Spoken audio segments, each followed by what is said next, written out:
तो हेलो प्यारे बच्चों। तो आप सब कैसे हैं? उम्मीद करते हैं कि सबके बढ़िया होंगे। तो जितने भी बच्चे क्लास 10th में हैं उनके लिए एक बड़ी खुशखबरी है कि आप तो क्लास 10th में जा चुके हैं और आपका अब तक 5 महीना आप पढ़ भी चुके हैं, है ना।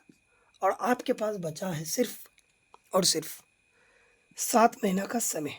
तो जनरली आप जनवरी तक ही पढ़ सकते हैं ना। उसके बाद आपका क्या हो जाता है, रिवीजन का समय आ जाता है। तो आप लोगों के लिए गोल्डन अपॉर्चुनिटी है कि अगर आप जैसे जैसे पढ़ रहे हैं, मुझे नहीं पता कि कैसे कैसे आप पढ़ रहे हैं, लेकिन लेकिन मैं आप लोगों को एक बड़ा भाई होने के नाते बताना चाहूँगा कि आप खास करके क्लास 10th के मैथ को कैसे पढ़ रहे हैं। आप लोगों के पास अभी भी बचा हुआ है जून टू जनवरी, जून टू जनवरी बचा हुआ है आपके पास। इन 7 महीना में आप मैथ को कैसे पढ़ सकते हैं, मैं आपको, और किस चैप्टर को आप बहुत इंपॉर्टेंट से पढ़ सकते हैं। जनरली आप लोगों के पास क्लास 10th में अपना 15 चैप्टर है और उन 15 चैप्टर को अगर कोई बच्चा नहीं भी पढ़ता है तो वो अच्छा नंबर से पास कर सकता है। आपको अगर मैं बताना चाहूँ तो क्लास 10th में आपका 15 चैप्टर में से अगर कोई बच्चा 8 चैप्टर भी पढ़ ले तो उनका बहुत बेहतर तरीक़ा से मार्क्स आ सकता है, क्योंकि आपको पता होना चाहिए 200 मार्क्स पूछा जाता है और उनमें से 100 मार्क्स आपको बनाना होता है। और उनमें से आपका ये 8 चैप्टर जो मैं बोल रहा हूँ बहुत इंपॉर्टेंट चैप्टर है, जिसमें बहुत ज़्यादा मार्क्स। उनमें से तो एक चैप्टर ऐसा भी आपको मिलेगा जिनसे अकेले 30 से 35 नंबर आ जाता है। 30 नंबर मिनिमम, 30 से 35 नंबर आता है। आप क्वेश्चन उठा करके अगर देखेंगे तो 2025 का जो क्वेश्चन पूछा गया था 32 नंबर और 37 नंबर एक एक चैप्टर से पूछा गया है। तो आखिर कौन सा ऐसा चैप्टर है जो कि जिनसे इतना नंबर पूछा जाता है।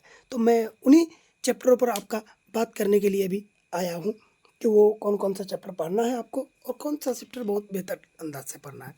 तो हाँ, तो सूरज मैं स्टार्ट करता हूँ अब कि आपका जो पहला पार्ट होता है, पहला चैप्टर में अगर बात करूँगा तो आपका मैं फर्स्ट चैप्टर ही रियल नंबर, जिसको हम वास्तविक संख्या बोलते हैं, रियल नंबर, वास्तविक संख्या, इसको मैं पढ़ाना चाहूँगा, है ना। और इसके लिए मैं पहला आपको बता रहा हूँ कि इंट्रो वीडियो पहले होगा, पहले इंट्रोडक्शन का, है ना, इंट्रो वीडियो होगा। उनमें आपको, क्योंकि आप वास्तविक संख्या जो ही चैप्टर को पढ़ेंगे तो वहाँ पे आपको कहीं पे भी, यानी चैप्टर में आपको नहीं मिलेगा कि सम संख्या क्या है ना, फिर विषम संख्या क्या है,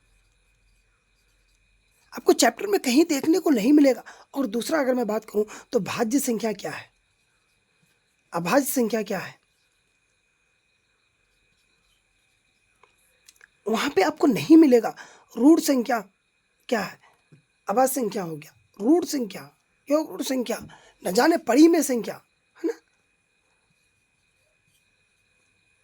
पड़ी में संख्या, अपड़ी में संख्या, नहीं मिलेगा ये सब आपको वहाँ पे देखने में कहीं पे। लेकिन उठा उठा कर भड़ भड़ करके क्वेश्चन पूछते हैं, भड़ भड़ करके क्वेश्चन पूछते हैं, तब आप वहाँ पे क्या कीजिएगा। तो मैं पहला दिन जो आपको बताऊँगा तो इंट्रो वीडियो में वो चीज़ बताने का प्रयास करूँगा। थोड़ा वीडियो लेंथी हो सकता है, चिंता ना करें आप।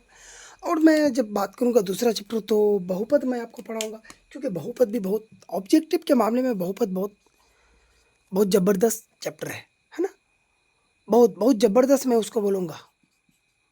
ऑब्जेक्टिव के मामले में बहुत सारा ऑब्जेक्टिव आता है, आपको तो ऐसा ऐसा ऑब्जेक्टिव यहाँ से देखने को दूसरा चैप्टर का मिलेगा कि आप बोलिएगा कि ये 4 चैप्टर का है, या फिर बोलिएगा कि 4 चैप्टर का है तो दूसरा में पूछा है, दूसरा चैप्टर का है तो 4 में पूछा है, क्योंकि लगभग दोनों सेम टू सेम आ जाता है। जैसे कि अगर मैं बात करूँ तो x² प्लस 4x प्लस 4, ये आपको सेकंड चैप्टर में देखने को मिल सकता है और 4 चैप्टर में भी देखने को मिल सकता है। तो ऐसा हो सकता है ना। तो मैं पहला आपको पहला चैप्टर पढ़ाने का प्रयास करूँगा और दूसरा चैप्टर पढ़ाने का प्रयास करूँगा, है ना। और मैं अगर तीसरा, अगर मैं पॉइंट में अगर बात करूँ आपको, तो मैं कौन सा चैप्टर पढ़ाने का प्रयास करूँगा, तीसरा चैप्टर में पढ़ाऊँगा। कितना, तीसरा चैप्टर पढ़ाऊँगा। तीसरा चैप्टर मैं बोल रहा हूँ कि पूरा A to Z तीसरा चैप्टर नहीं पढ़ाने वाला हूँ। जो आपका बोर्ड क्वेश्चन पूछते हैं जिस टाइप्स के, मैं वो टाइप्स वाला बताने वाला हूँ। जैसे कि आपका वहाँ से एक समीकरण दिया हुआ था, जैसे x प्लस 2y बराबर 5 ऐसा, और यहाँ पे 2x प्लस y बराबर 10 ऐसा करके एक समीकरण दिया हुआ, ऐसा करके एक समीकरण दिया हुआ। यहाँ से ये ऐसा पूछ लेंगे, ये समांतर है या फिर संपाती है या फिर प्रतिच्छेदी है, ऐसा पूछ लेंगे, या फिर यहाँ पे ये क्वेश्चन उठा करके ऐसा पूछ लेते हैं कि इसका एक हल होगा, कोई हल नहीं होगा, या फिर बहुत सारा हल होगा। तो इस तरह का पूछता है तो मैं ये आपको बता दूंगा, और वहाँ से इसी तरह का समीकरण में मैं सॉल्व करना सिखाऊंगा, प्रतिस्थापन विधि, है ना। और इन्हें मैं हो सकता है कि उम्र वाला एक मैथ पढ़ा दूं, और ग्राफ तो नेसेसरी है, ग्राफ एक पढ़ाऊंगा, है ना, क्योंकि ग्राफ से आपका 5 नंबर आता है। खैर, हालांकि मैं एक वीडियो पर्सनली बना लूँगा हर एक चैप्टर के लिए कि किस चैप्टर से किस टाइप का क्वेश्चन पूछा जाता है, और कितने कितने मार्क्स का क्वेश्चन पूछा जाता है, और किस किस टाइप का ऑब्जेक्टिव कितना पूछा जाता है, और सब्जेक्टिव कितना पूछा जाता है। आप लोगों का कमेंट का मैं इंतज़ार करूँगा कि आप लोग किस तरह का कमेंट बताते हैं, और मैं किस टाइप का वीडियो बनाऊँ। और मैं अगला अगर बात करूँ तो बहुत ज़्यादा इंपॉर्टेंट मैं चैप्टर का अगर मैं बात करूँ आपका, तो एपी पढ़ाने वाला हूँ। एपी मैं पूरा पढ़ाऊँगा, एपी रगड़ देंगे भाई, रगड़ देंगे एपी। एपी से बहुत सारा क्वेश्चन आपका आ जाता है, ऑब्जेक्टिव आता है, सब्जेक्टिव आता है। तो 5 नंबर या तो हालांकि ऑब्जेक्टिव एपी से क्वेश्चन नहीं आता है। और मैं आपको बोलूँगा कि 6 चैप्टर भी नहीं पढ़ाऊँगा। अब बोलिएगा कि क्यों नहीं पढ़ाइएगा, तो मैं अभी उस चैप्टर को नहीं पढ़ाऊँगा, अगला मैं बात करता हूँ आपको, है ना।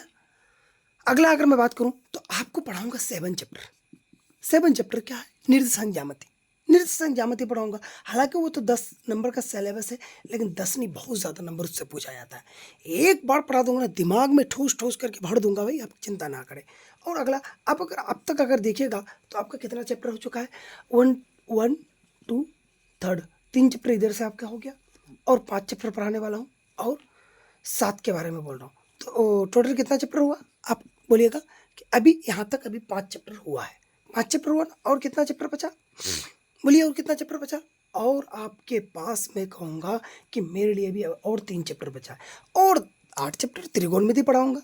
तो फाइनली आपका आ गया कितना चैप्टर? 6 चैप्टर आ गया है। त्रिकोणमिति पढ़ा दूंगा, है ना। और उसके बाद अभी आपका 2 चैप्टर जो बचा है, 2 चैप्टर जो बचा है, तो उनको मैं लेके चले जाऊँगा 14 चैप्टर और 15 चैप्टर, है ना। संख्या की पढ़ा दूंगा और प्रायिकता पढ़ा दूंगा। फिर देखना भाई, ये नहीं बोलोगे कि मैथ में मेरा मार्क्स कम आ रहा है, मार्क्स में क्या क्या पढ़ा हूँ मैं, नहीं पढ़ा हूँ, मुझे समझ नहीं आ रहा है, ऐसा नहीं बोलोगे भाई। इतना तो मैं दावे के साथ आपको कह सकता हूँ। इन चैप्टर्स को मैं आपको पढ़ाने वाला हूँ, आप रेडी हो जाओ, अपने कॉपी में नोट कर लो कि कौन कौन से चैप्टर मैं पढ़ाने वाला हूँ। चैप्टर 1 मैं आपको पढ़ाने वाला हूँ, क्लियर, वास्तविक संख्या।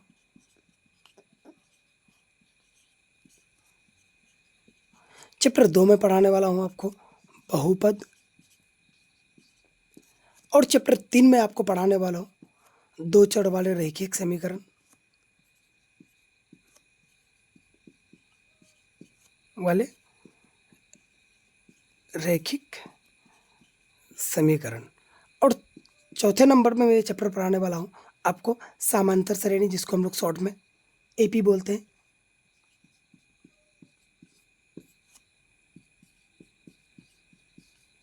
जिसको एपी बोलते हैं। और चौथा नंबर पे मैं आपको जो पढ़ाने वाला हूँ वो है आपका, बोलिए क्या है? हम्म, निर्देशांक ज्यामिति 7 चैप्टर।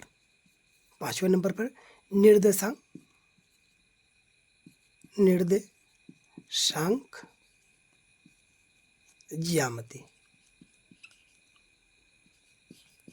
और 6ठे नंबर पे मैं जो पढ़ाने वाला हूँ आपको त्रिकोणमिति। और 7वें नंबर पे मैं जो पढ़ाने वाला हूँ आपको संख्या की।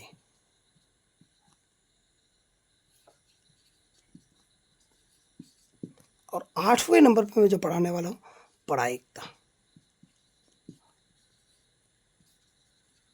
भाई ठप्पा मार लो भाई, ये चीज अगर आप पढ़ लेते हैं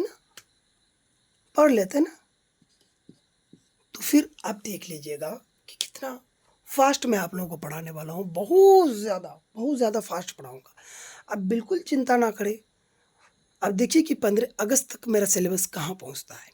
अब ध्यान दीजिएगा, 15 अगस्त, क्योंकि आपका जो शुरू हो रहा है वो 1 जून को हो रहा है, और 15 अगस्त तक आपका मैं बोलूँगा 75 डेज होगा, है ना। 75 डेज में आप देखिएगा अपना सिलेबस को, आपका सिलेबस कहाँ पहुँच जाता है। फिर आप लकी होंगे, आपको पता लगेगा कि मैं कहाँ तक पढ़ चुका हूँ। फिर मिलते हैं हम नेक्स्ट वीडियो में बच्चों।